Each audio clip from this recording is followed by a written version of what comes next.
Baik, Assalamualaikum warahmatullahi wabarakatuh. Perkenalkan, nama saya Reski dari kelas 1 Manajemen dengan mata kuliah Manajemen Kinerja dan Pengembangan Karir. Pertama-tama saya mengucapkan terima kasih banyak kepada Ibu selama ini pada saat memberikan mata kuliah ini. Eh, saya sangat berterima kasih karena selama perkuliahan banyak-banyak menambah wawasan dan ilmu saya. Oke, baik, langsung saja saya akan membahas mengenai apa-apa yang saya dapatkan selama mata kuliah MKPK. Nah, yang pertama itu adalah pengembangan karir. Menurut Wayne V. Casio, mengartikan karir dalam tiga pengertian yang berbeda, yaitu yang pertama, karir sebagai suatu rangkaian promosi jabatan atau mutasi ke jabatan yang lebih tinggi dalam jenjang hierarki yang dialami oleh seorang tenaga kerja selama masa dinasnya. Dan yang kedua, karir sebagai suatu pekerjaan yang memiliki gambaran atau pola pengembangan yang jelas dan sistematis. Dan yang ketiga, karir sebagai suatu sejarah jabatan dari seseorang, suatu rangkaian pekerjaan dan atau posisi yang pernah dipegang oleh seorang selama masa kerjanya. Oleh karena itu, pengertian yang terakhir ini sangat luas dan namun karena setiap orang pasti mempunyai sejarah pekerjaan yang berarti punya karir. Nah, adapun tujuan dari pengembangan karir itu sendiri. Yang pertama, pengembangan karir bertujuan untuk meningkatkan produktivitas kerja karyawan dan memperbaiki kualitas dan kuantitas produksi. Dan yang kedua, pengembangan karir bertujuan untuk meningkatkan efisiensi tenaga, waktu dan bahan baku dan mengurangi ausnya mesin-mesin. Dan ketiga, pengembangan karir bertujuan untuk mengurangi kerusakan barang, produksi dan mesin-mesin.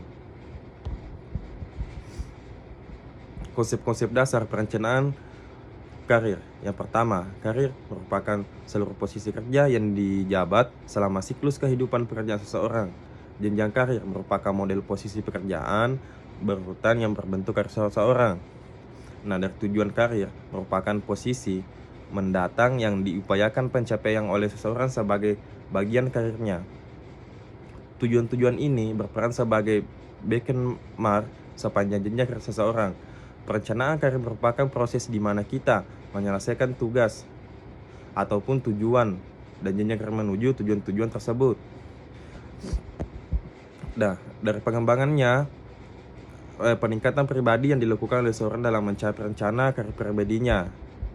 Nah, dan manfaat perencanaan karir itu meluruskan strategi, mengembangkan karyawan, memudahkan penempatan ke luar negeri, misal membantu di dalam keanekaragaman tenaga kerja, mengurangi pergantian, menyaring potensi karyawan, meneruskan pertumbuhan pribadi, mengurangi penimbunan, memuaskan kebutuhan, dan membantu perencanaan tindakan secara afirmatif atau ASIS Affirmative Action Plan. Ada 5 hal yang menjadi keinginan karyawan dalam perencanaan karir sebagai upaya untuk pengembangan karir. Pertama, persamaan. Yang kedua, masalah pengawasan. Yang ketiga, kesadaran akan adanya kesempatan. Yang keempat, minat. Dan yang kelima, kepuasan. Menurut Babang Wahyudi, langkah-langkah pengembangan karir terdiri dari langkah pertama yang harus dilakukan dalam pengembangan karir adalah memahami struktur yang akan ditetapkan, meliputi tingkat tanggung jawab, kemampuan, pengalaman yang dibutuhkan, termasuk alternatif jenjang karir yang dimungkinkan pada bidang profesi yang bersangkutan. Langkah kedua adalah menetapkan sasaran karir jangka panjang yang akan dicapai, termasuk di dalamnya sebagai sasaran antara yang harus dilalui, berbentuk jabatan ataupun posisi pekerjaan. Langkah ketiga adalah menentukan posisi kerja yang bersangkutan pada saat ini di dalam kaitannya dengan sasaran karir jangka panjang di atas. Dan langkah keempat, melakukan evaluasi jabatan ataupun posisi pekerjaan yang diinginkan, khususnya yang menyangkut persyaratan, jabatan, dan pelatihan yang dibutuhkan mencapai tujuan tersebut. Dan selanjutnya langkah kelima adalah menyusun rencana tindakan yang harus dilakukan guna mencapai sasaran yang telah ditetapkan. Dan yang keenam, melakukan evaluasi terhadap langkah yang telah dilakukan secara teratur.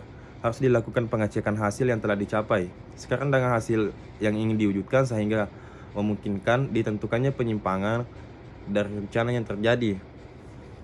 Dan selanjutnya melakukan tindakan koreksi terhadap berbagai penyimpangan yang terjadi sehingga rencana berjalan sebagaimana mestinya.